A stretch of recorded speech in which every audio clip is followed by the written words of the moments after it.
welcome to the masterclass right here on Circles. We're glad you're here with us. Thank you so much, Jeff, and thank you, everybody. Welcome from all over, wherever you are. I've seen the places. Thank you for being here and for joining Jeff and I in this huge topic, narcissistic recovery and empowering and rebuilding yourself. I think Jeff did introduce me, so there's so much to talk about, and we need more than an hour, but we're going to talk about as much as we possibly can. And first things first, I'd just like to distinguish between narcissism and narcissistic personality disorder. Firstly, I think narcissism has been so overly used lately. And I think there needs to be clarity on what is NPD, so narcissistic personality disorder, and narcissism. So narcissism, I mean, if we can all just say that we all have the narcissistic or narcissism trait within us. It just refers to being self-centered, but it's just to a certain degree. We all want to be noticed or unique or fit. We want to belong. So narcissistic personality disorder is actually a mental health condition, and it's characterized by an unrealistic sense of self-importance, and it's an excessive need for praise and other traits that negatively impact one's relationship and self-image in daily life. So it's very possible to have narcissistic tendencies and traits and not the disorder. And also just to say that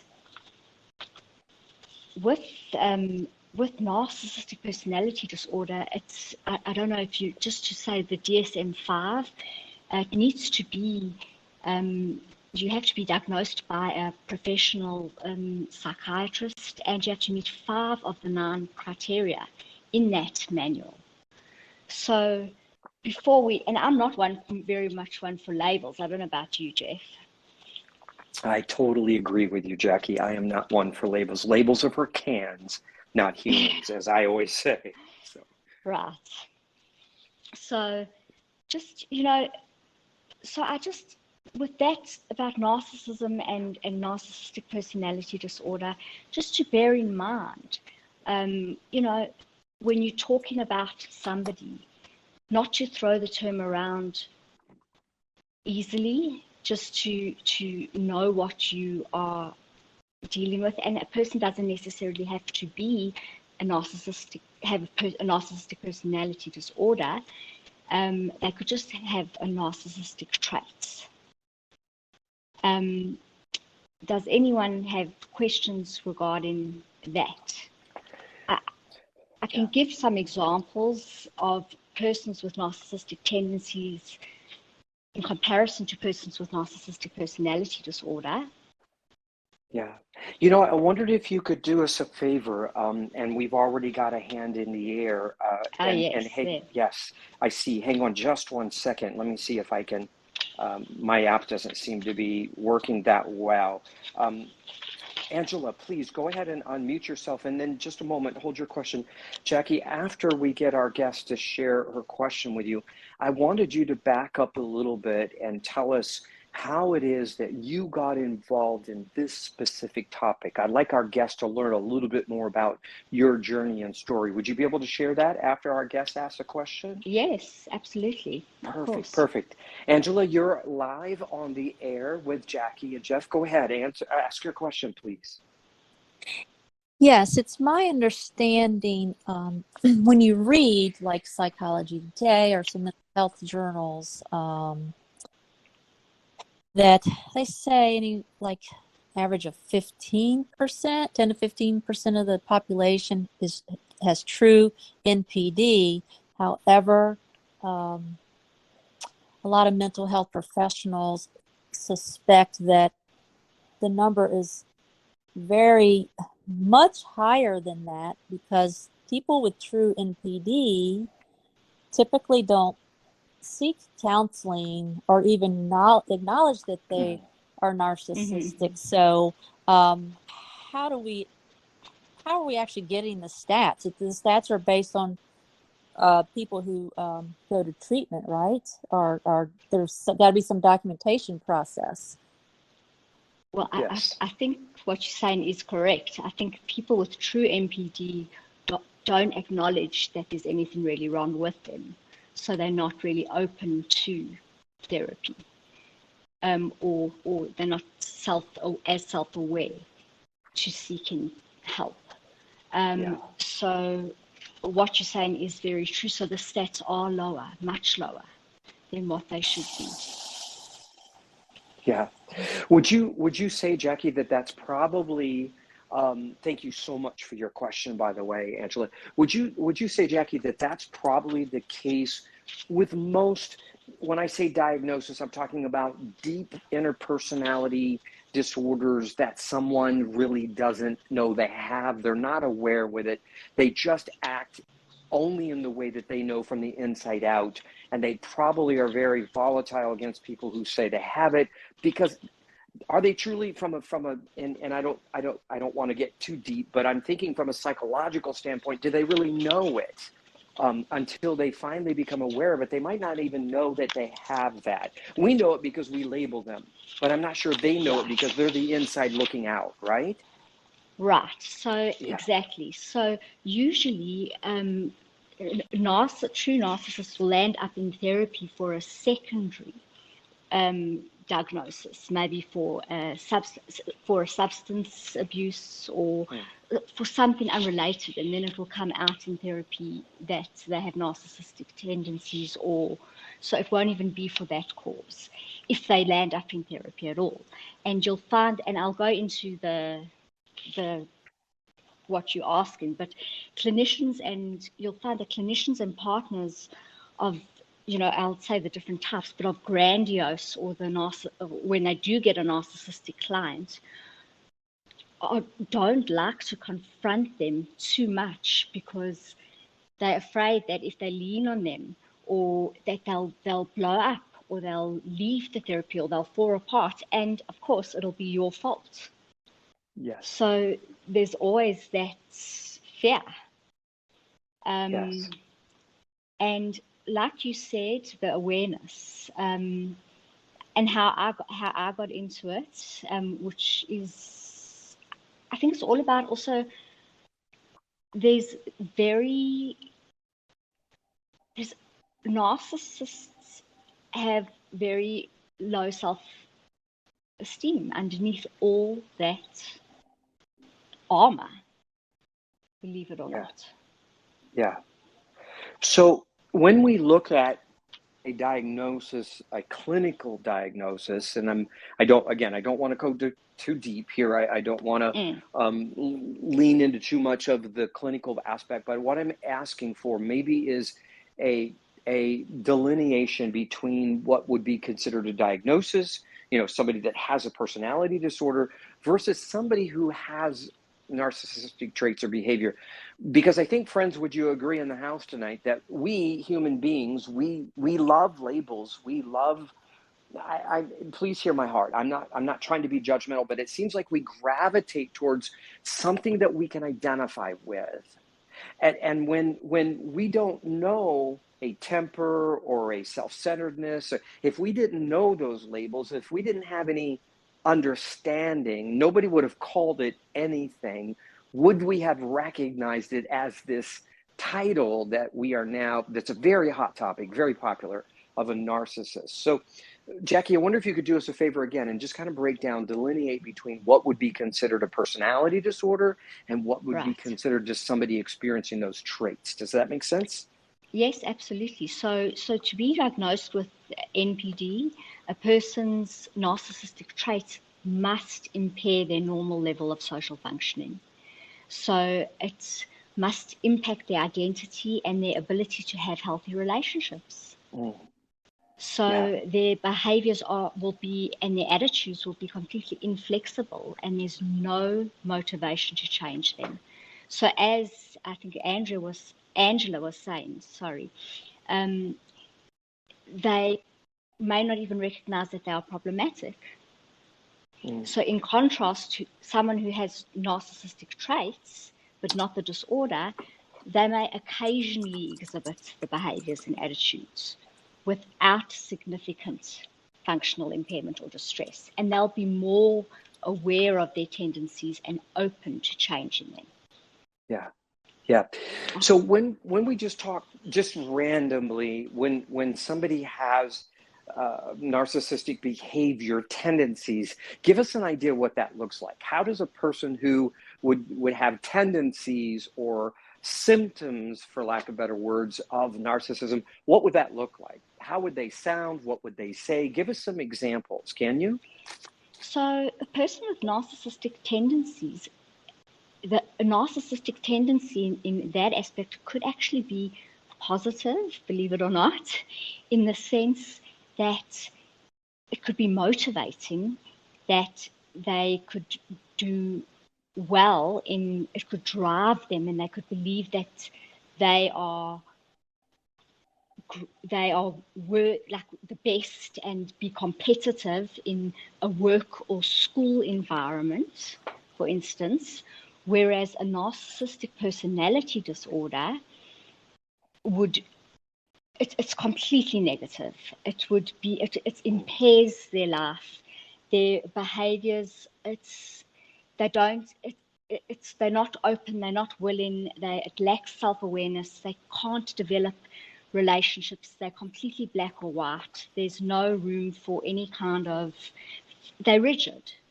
And just to know, to distinguish between a healthy and unhealthy relationship. A healthy relationship is when something is flowing, when something is porous, when there's movement, when you integrate it.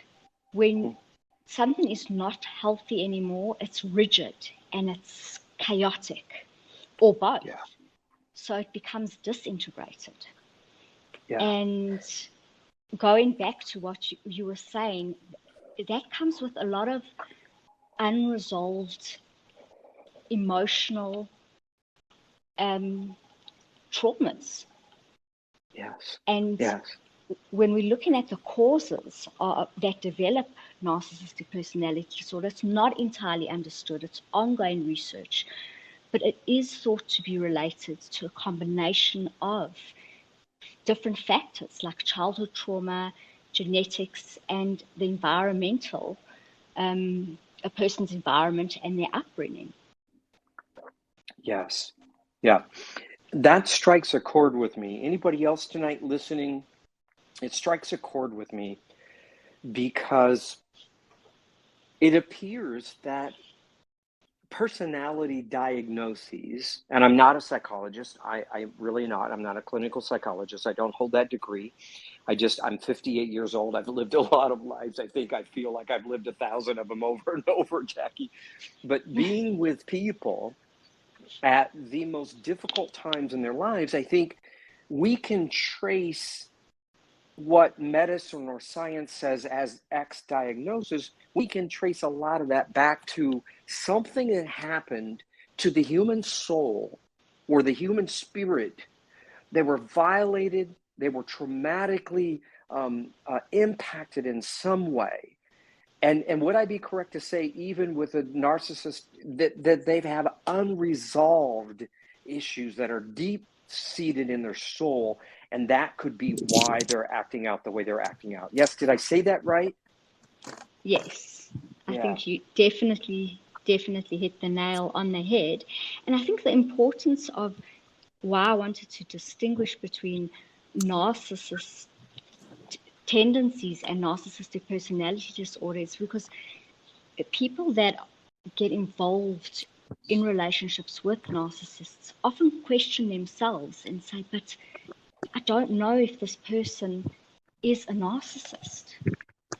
I'm not sure. So it's just kind of important education for healing is important. Yeah. To understand that they don't have to be in narcissistic personality disordered for you to still feel the pain and be pulled into that whirlpool.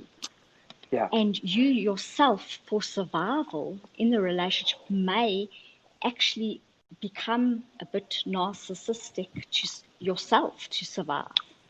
So self narcissism. Go ahead. Right. Wow. Yeah. The chat is lighting up too. I appreciate you, CV. That one of the questions that came up was about that narcissism could be a result of an upbringing. Could you dive a little bit deeper in that? What would you be able to describe as an upbringing that would lend towards a narcissistic personality disorder or contribute to what someone would later on in life be diagnosed with something like that, Jacqui? Okay, so when we're looking at upbringings, I like to look at attachment styles and your formative years when you are a child.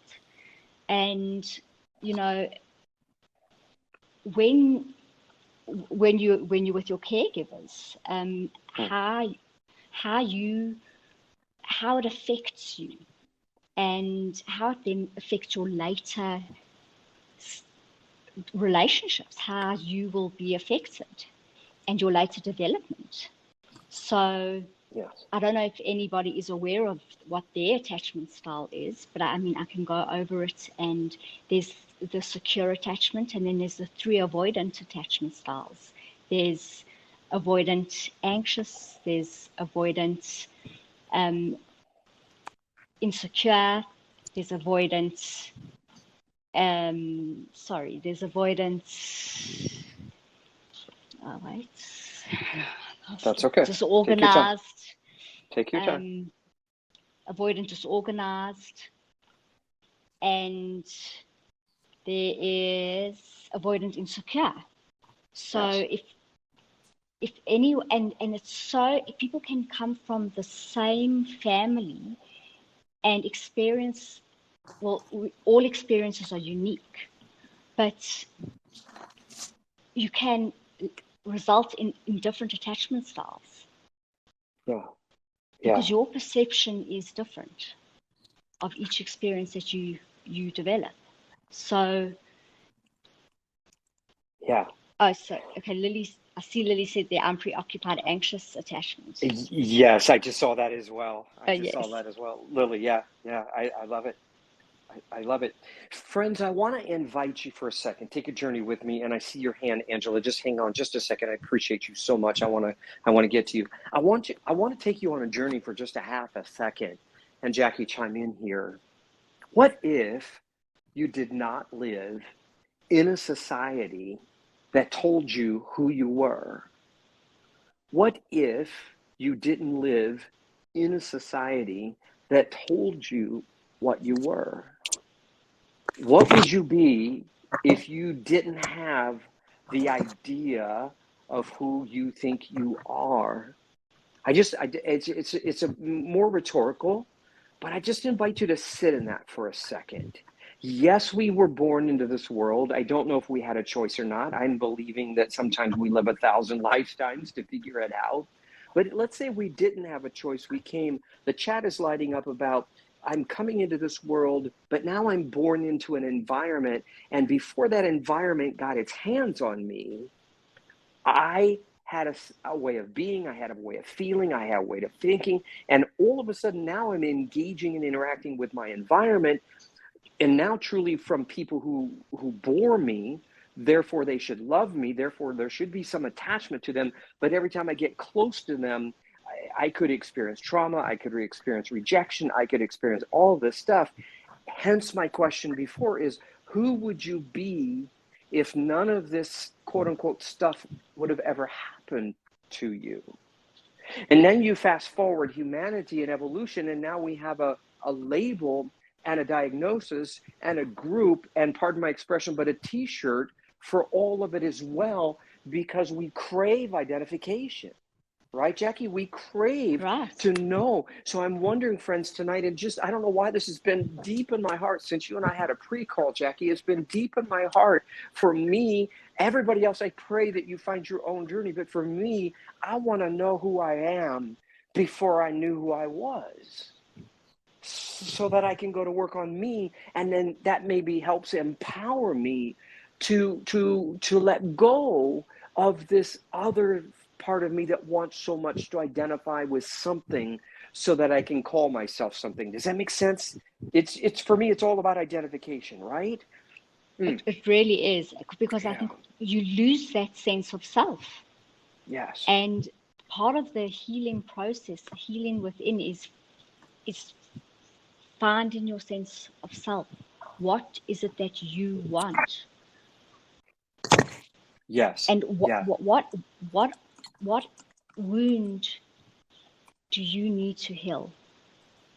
Yeah. What is triggering you? Because it's the person that you work with. Because it doesn't have to be a relationship with an intimate person, partner only. It can be with a caregiver. It can be with a colleague. It can be with a friend.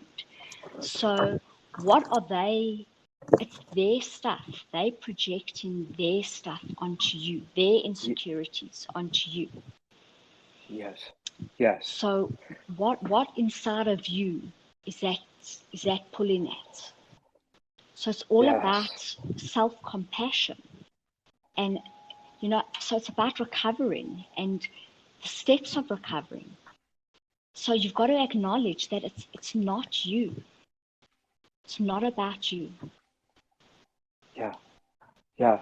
I love it. Angela, I see your hand. Thank you for being so patient. Go ahead, unmute yourself, ask your question, share your comment, please. Thank you, by the way. Hang on, Angela, just a second. Thank you, everyone, for being here tonight. Stimulating conversation on the masterclass on the Circles app. I'm Jeff, your host. We are listening to Jacqui Yates. She's describing this narcissistic personality and behavior. And many of you, by the show of the chat, have experienced or are experiencing this type of pain. And tonight is to help you find, hopefully, some tools and tips that you can use to get through that pain. So I want you to start preparing your questions. I know this is an audio room. I know a lot of you are used to listening, but if you've got something burning in your heart, friend, I want you to be brave enough to ask it, to share it, so that we can talk about it. That's where our healing begins. So you just be prompted now and prepared to ask your question too. Angela, thank you again for being so patient. You have the floor. Go ahead. Yes, I have a question, and then I have a statement to make. We talked about how with true NPD diagnosis that they're more than likely, or there's a possibility that they experience childhood trauma, even at times severe childhood trauma. I have also heard, and this is, I want your feedback on this. I've also heard that it also can be related to like the golden child syndrome. So they could have been overly appraised, constantly, just saying how wonderful they are, and just being appeased by their parents. Maybe not necessarily emotional connection with the parent was formed, but just always getting the attaboy and the golden child to more or less appease the child and get them out of the parent's hair.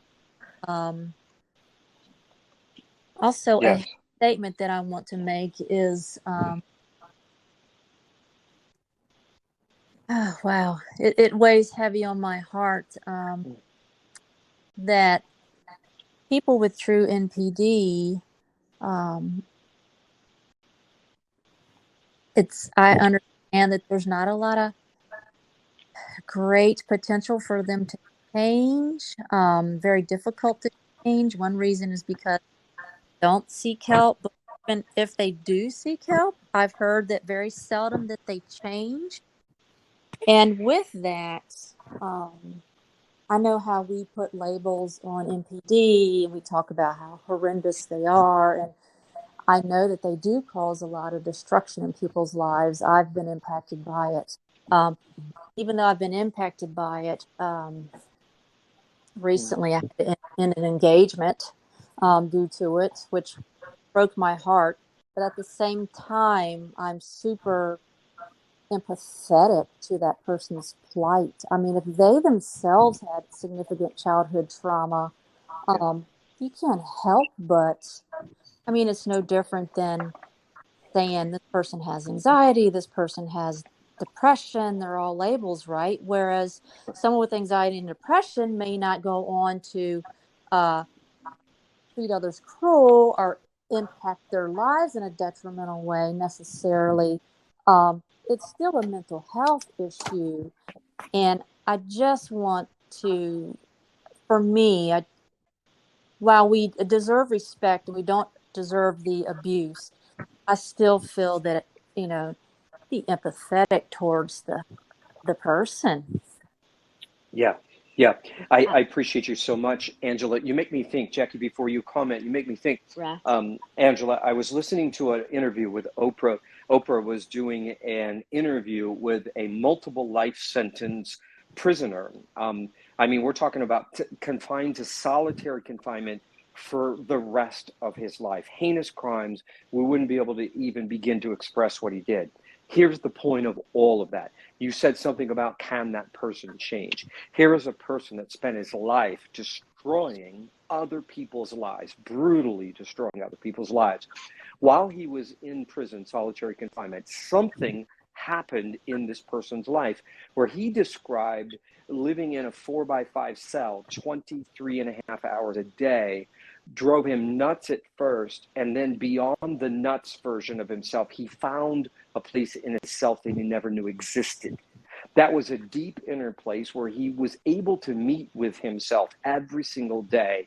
And he talked about how he relived every one of the heinous crimes that he had committed towards humanity. And he began to go through this healing process. Nobody visited him, friends. Nobody counseled him. He didn't have a group. It was him and whatever this entity or himself that he found in this precious space. And the story's highlight was that while this man was in prison for these heinous crimes to somebody else, somebody had murdered his daughter. And in this new space that he had found to heal, to forgive, and to even forgive himself, he actually hired an attorney to defend to defend the person that murdered his own daughter, because he himself could relate to how confused and hurt he was, and when he acted out in that behavior. So he found compassion on the abuser rather than hatred toward him. I don't know what you do with that, friends. I'm just sharing it. It came in my gut as we were talking. But I heard Angela say that. It's like we've got to find a place. Now, it doesn't mean we stay in the abuse, right, Jacqui? It doesn't mean we stay and allow somebody to run over the top of us. Please, friends, hear me. I'm not talking about that. But I'm talking somewhere down the road. I had a person in my group one time. They said, Jeff, my spouse rents space in my head. They're not even with me anymore. We're breaking up, we're divorcing, but they still are in my head, and they keep renting this space in my head. So somehow, and I hope we can talk a little bit about that tonight, Jacqui, somehow we have to find these tools to forgive and to release so that we can be free. Does all that make sense? I know that's a mouthful, but does all that make sense? Yes, it does make sense. And thank you, Angela, for bringing that up. The golden child syndrome is exactly what you said, and it's very, very overwhelming for the child. And where there is a golden child, there's often the scapegoat, a child which is the scapegoat. And with the golden child, they would often struggle in being an adult with perfectionism, self-esteem issues, and setting boundaries with their parents. And I think, Jeff, and what you were saying is each case is individual. Yes. Everybody is different. So there's statistics, yes, but at the end of the day, every case is unique. Yeah. So we've got to bear that in mind. And that's why, I use a multi-eclectic approach when treating clients, because everybody's different. Yeah. Everybody's different. I had a beautiful Right. guest on just the other day, Doug. He was from the UK, and he is an expert on mental toughness, Jacqui. And he was talking about him and his company, how they have done years and years of studies on people who grow up in the most extreme, horrific conditions, and they grow up in the same conditions, and yet one thrives and survives, and one turns hatred and bitter. One thrives and one fails. One succeeds and one doesn't. It's always fascinated me. Jacqui, I've held people that come from drug addicted, gang infested, crime. That's all they ever knew. I've held them as they've died at that lifestyle that they've lived, while somebody else lived one block away and they went to Harvard and they came out the other end thriving.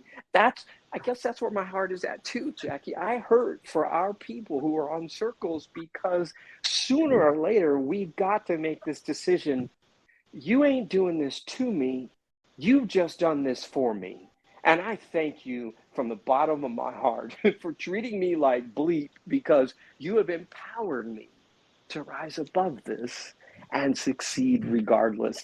Does that make sense? It's so heavy on my heart. So it does, but I also think, Jeff, that when you understand, and I'm a very big fan of Dr. Gabor Matar, if anyone knows him, and he's unbelievable. He speaks of how the trauma affects the mind and the body. So basically, if addiction comes in many different forms, and say, for instance, people pleasing, you are a people pleaser and your life depended on people pleasing, and what do you suppress? You suppress yourselves, your own needs to please people. So the source will be chronic illness. And why? Because you're suppressing your feelings, so basically you suppress your immune system at the same time. So where this stems from is in a childhood where you're overcompensating because you're not allowed to express. You're in an environment where you're not allowed to express your emotions. You're not allowed to be angry or sad. You've got to just, be agreeable. And so it builds up and builds up. And then later on in life, you have depression or anxiety because it's manifesting in somatic, in a bodily, physiological way. And I think that makes really a lot of sense to me.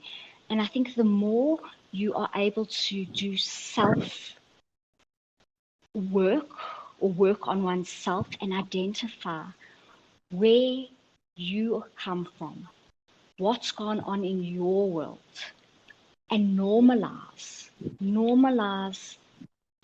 the experience, the healing will then take place. As to why do I attract this type of relationship? What patterns am I attracting? Why am I avoidant or insecure avoidant style? Why do I want to be in a relationship, but every time it gets close, do I push away? And then really sit with your emotions, really be curious with them. Yes. So yeah, you make me think, Jacqui. I know friends in the house listening tonight. I don't know, can you relate to this? But I have a beef when you tell me it's my problem.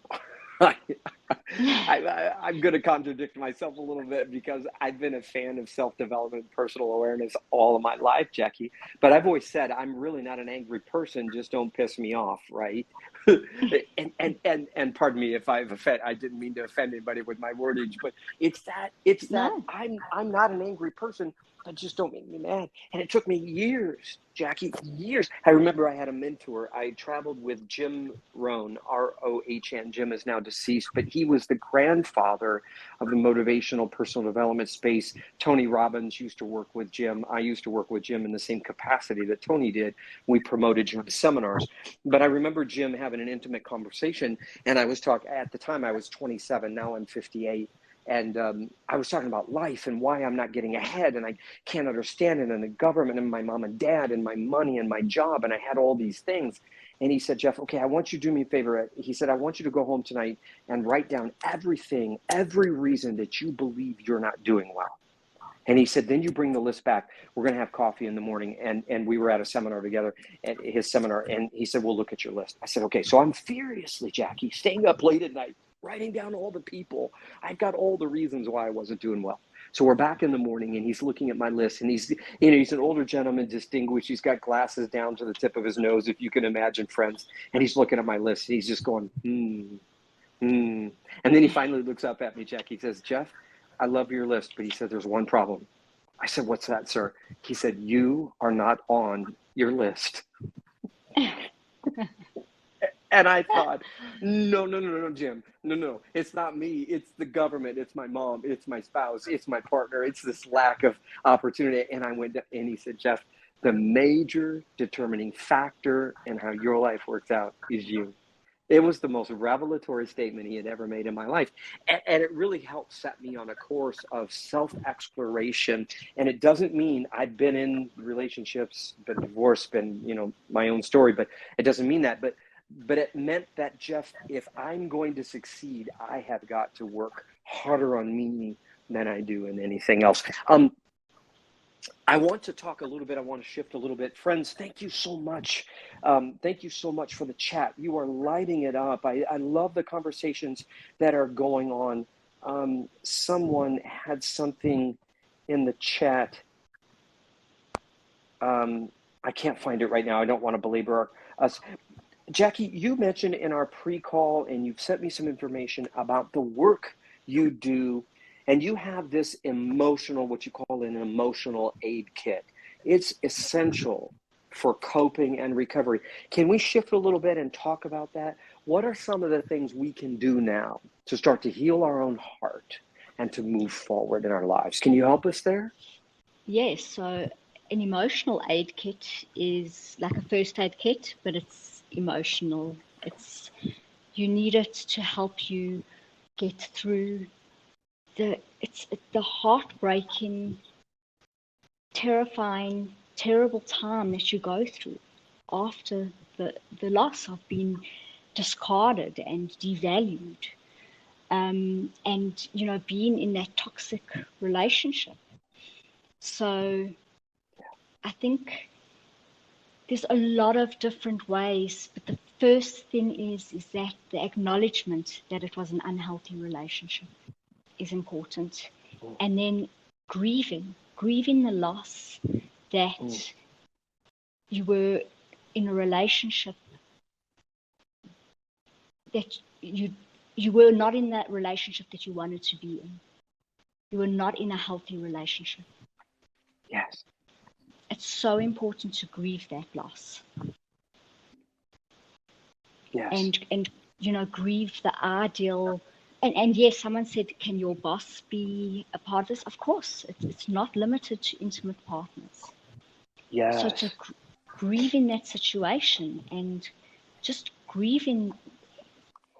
And grief is there's no time frame, but grieving that loss, and then self-compassion and self-nurture is very important. Yeah. Because your needs haven't been met at all.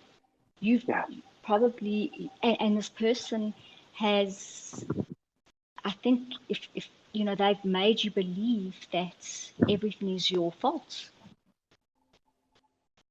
So I love, I put in the chat, I'm so grateful for each and every one of you.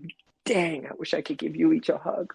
I mean, this is what I live for. I truly am so passionate about helping people in this conversation.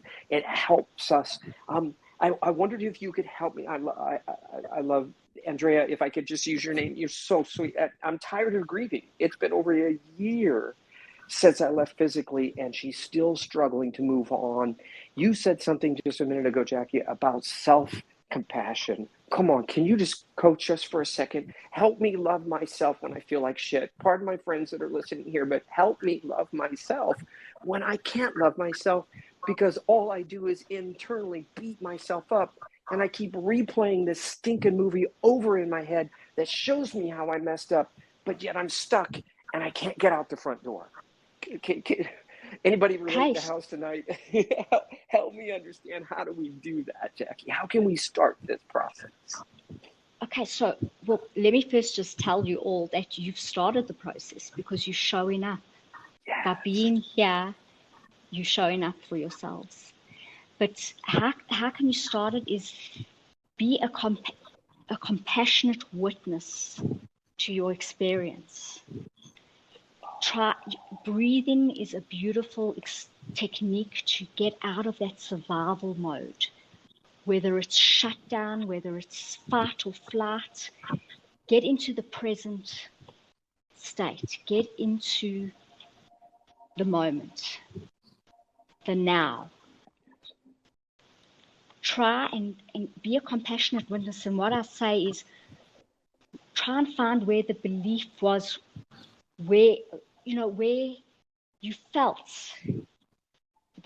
and I'm going back to the unresolved trauma, and I know that's because I found that a lot of it is triggered, the person is triggering you to an unresolved emotional wound.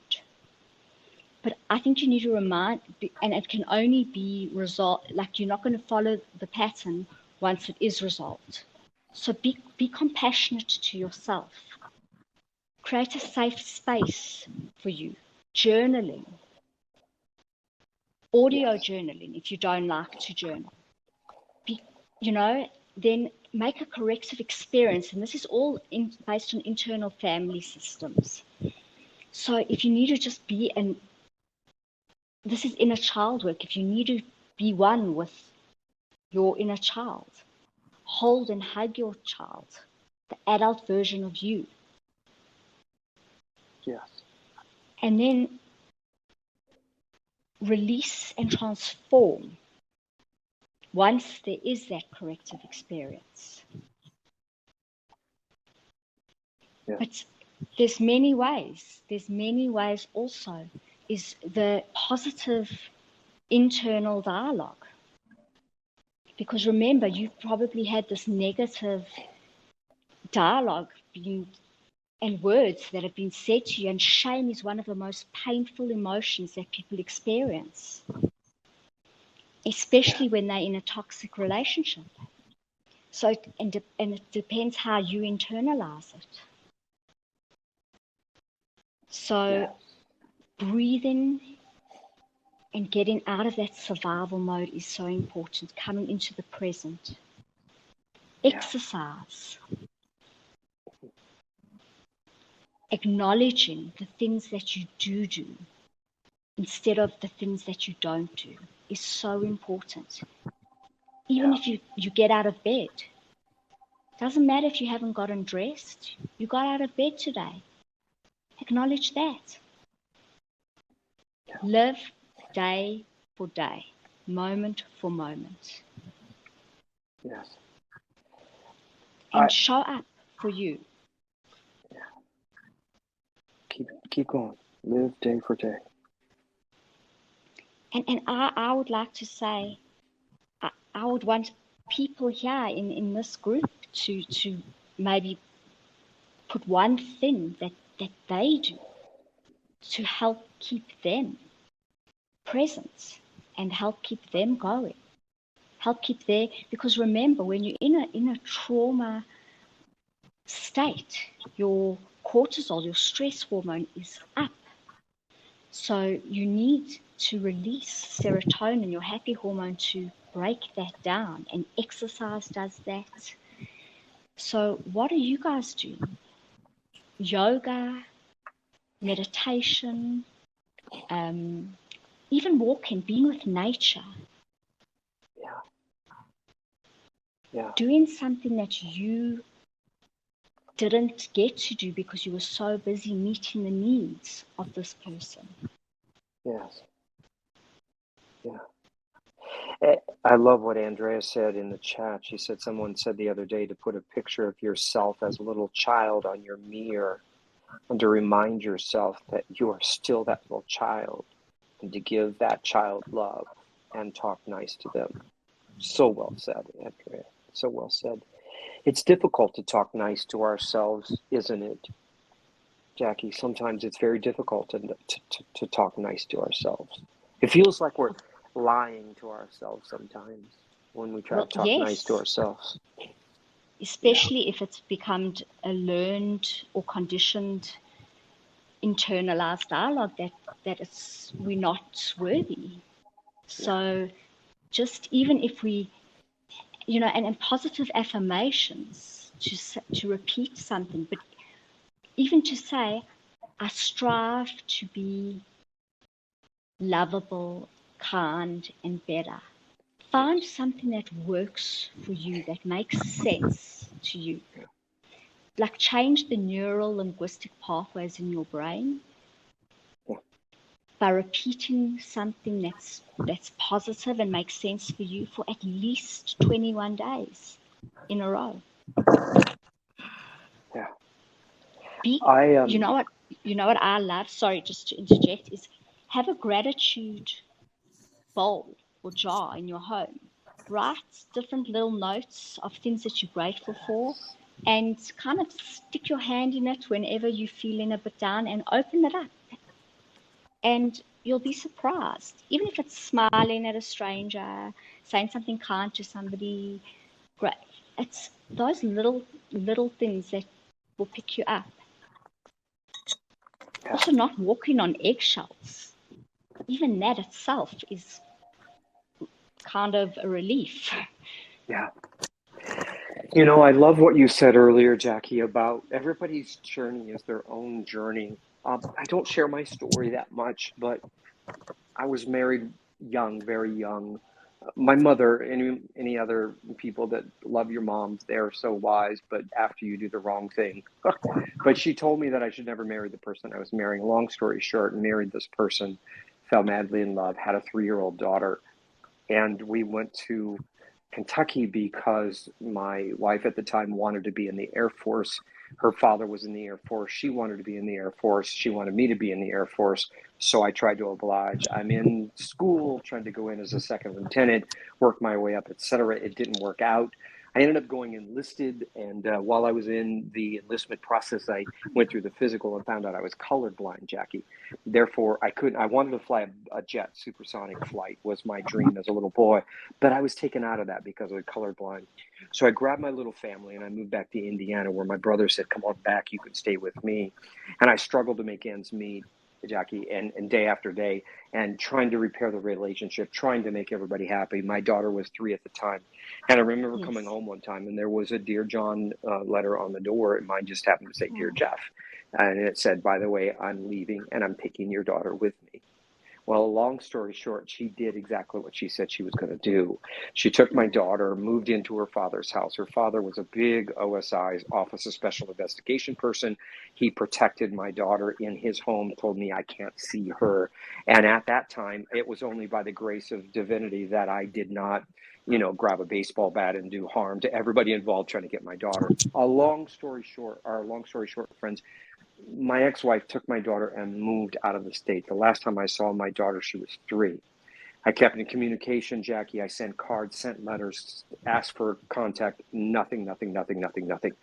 14 years later, I ran into somebody who was a special investigator, and he found my ex-wife, found my daughter, who was then 17 years old. took me on a plane, and I knocked on the door of a lady. I was going house to house trying to find my daughter. Knocked on a door, and a lady said, and I told her who I was, and I was looking for my daughter Bailey. And she said, "Come on in." Come to find out, she was the best friend of my ex-wife, and her daughter was best friends with my daughter.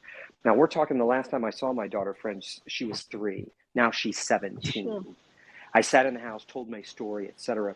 And now afterwards, this person gave me my daughter Bailey, her cell phone number. So I started to call my daughter's cell phone number and tell her, "I've been looking for you. I've got all these cards," so forth and so on. I'm not trying to belabor the story, but I hope I'm helping somebody listening tonight.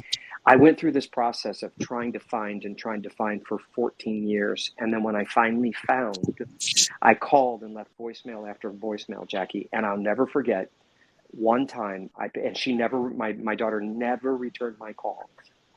And the one time finally I called, and the voicemail said this, friends: "If you're that guy who calls himself my father, get a clue. I have one, and it's not you." Now, something at that moment broke inside of me. I was hurt because my defense mechanism came out, Jacqui, and said, but you don't know, but you don't know, but you don't know. And I went into the survival proving mode. If I could just spend 30 seconds with you, you would know I'm not that person. You would know that I didn't lead. All that stuff came to my being, but it didn't do me any good. I attempted multiple times, and she wanted nothing to do with me. And I remember the day that guy who was a father to that girl died. Now, he didn't die physically, because I'm still talking to you, friends, but he died internally. And I separated myself from that identity so that I could heal. And I let her go. I forgave her mother, forgave the in-laws, forgave everything. But that was just my own personal journey, right, guys? So I say it's possible, Jacqui, to rewire us. It's possible, because I had to relearn myself all over again. You can imagine my self-talk, right, Jacqui? It was like, "You're the worst father in the world. You didn't do this. You didn't do this." Shame and guilt and all that stuff Oh, that yeah, follows shame. me. Yeah. Absolutely. I can Gosh. imagine. Yes, and I'm so sorry you went through that, but you know how you were able to regulate and integrate, Yeah. and your resilience.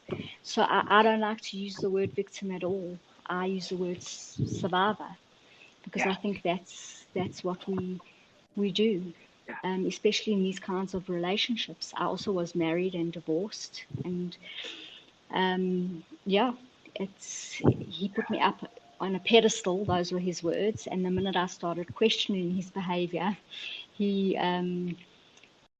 that's when he wanted a divorce. And it was, I won't go into it, but it was a very, it's very difficult. But I want everybody to know that you are all survivors.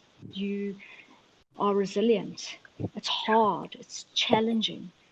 But if you just for 1 second take a look at what you are doing, what you have accomplished, instead of what you haven't done, or don't let the person take any more control, have any more control.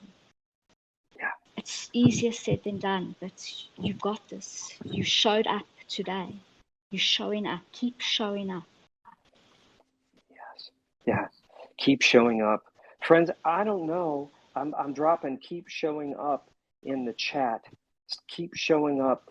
I also want to ask, are there any other survivors in the house tonight? Jacqui, you inspired me. You talked about rewriting our own narrative.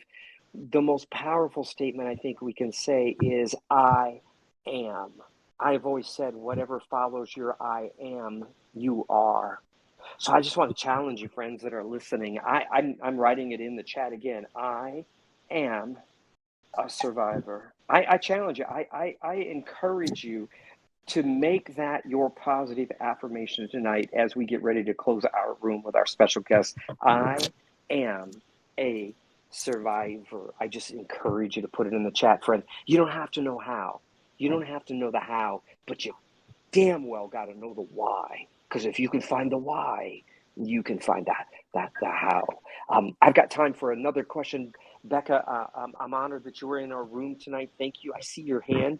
Please unmute yourself. You're live with Jacqui and Jeff. Go ahead. Thank you so much. Hey, Jeff. Sorry, I had quite the eventful evening, but I'm sorry I missed your room tonight. I just jumped in at the very end. It's okay.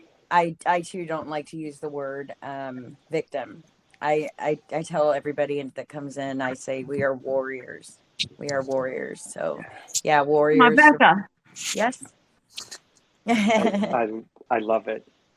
I love it. Yes. Go ahead, Becca. Beautiful. Yeah, no, I just think that, I've never heard your story, and so I caught some of the bits and pieces, and thank you for being vulnerable and sharing that with us. So thank you. I appreciate you, Becca. You're welcome. It's been a long time, and one of the things I've tried to learn, Becca, and those of you that are here tonight, again, I so appreciate you. Jacqui, I appreciate you. I thank you for being so vulnerable to yourself to share. I've realized sometimes I can get trapped by my story. It's taken me a long time, and I try not to. It's a part of my life. It's not my life. I'm a warrior, and I'm going to use that. My mother used to tell me, she was a very spiritual person, and she said, Jeff, whatever the enemy has meant for your evil, God has meant for your good. The challenge is it hurts like freaking hell when I'm in the midst of it. But God, can you give me a vision? Can you give us a vision of our warrior self? And can we look her in the mirror every morning? Can we look him in the mirror every morning and be encouraged and empowered that my mama used to tell me all the time, this too shall pass. I love the chat. Andrea, I'm a survivor. Rose, I'm a warrior. I love it. It's a part of my life, but it's not my life. Queen, Lisa said, Becca, you're my hero. I would agree with that. Friends, I so appreciate you. I've got to be respectful of our guest time. We're way out of time. I've already held the doors open. I just want to thank each and every one of you for being here. I've dropped in the chat where you can follow our guest tonight on Instagram, where you can follow her on LinkedIn. Please visit her. Please reach out. Express your gratitude for her being on the call tonight. At the close of our call, you're going to be able to send your comments and your feedback. Would you please just take a moment to say, hey, this is what struck me the most. Thank you, Jacqui. Show some love for our guest. And in fact, why don't we practice our heart tonight? Just give it up for our guest. And then I want to turn her loose for another 30 seconds or so. And Jacqui, leave us with something one more time that we can walk away with tonight that will help empower us to change. Can you do that for us, please? Yes, absolutely. I just want to thank everybody for joining. And I wish we had more time. And I just want you to know that trust the process, and there is always a solution to a problem. And keep on showing up. You are survivors, warriors. You can do this. And you're not alone. Yes. You're not alone. Yes, I love it. You are not alone. I just dropped that in the chat. I'm so honored that you're here, Jacqui. Thank you for sharing your light with us tonight.